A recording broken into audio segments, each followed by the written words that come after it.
Witajcie się prawie teraz jedę do Gdyńska na zakup, a Gdyńsk tyśka siebie. I tak zżana ten swój dyliżans i ładnie czarny i ogółem mu się umyć. I mam opłekuzia jak bar ładnie czarny. A że jem taką pancia, nie chcę mnie sam wylaziwać.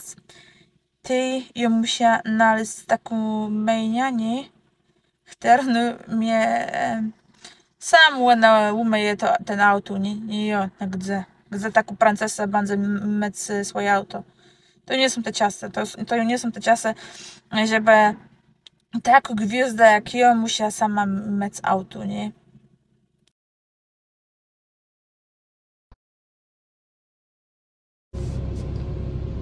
Słuchaj, tu nic nie trzeba robić, oni wszystko robią za co. Pryskają, fajne są widy, wszystko da ci ekstra.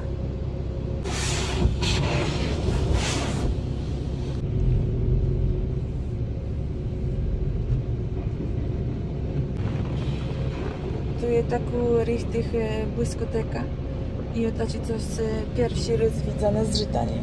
Lecy taką pianę, nie wiem co ja jem, pewna mam strach, ale to nic nie boli.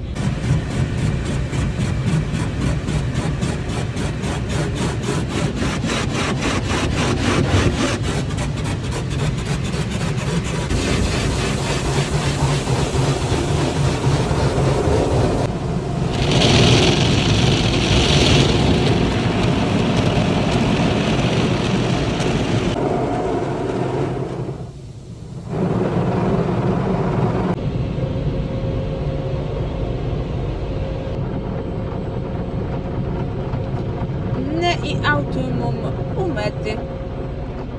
Nie bolało, chudkłe i nawet kaje sechłe.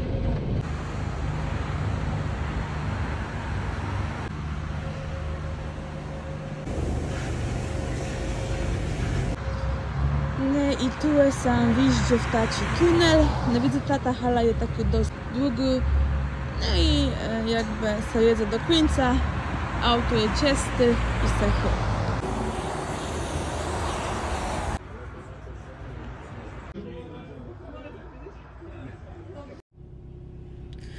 To się nazywa Car Wash Spa.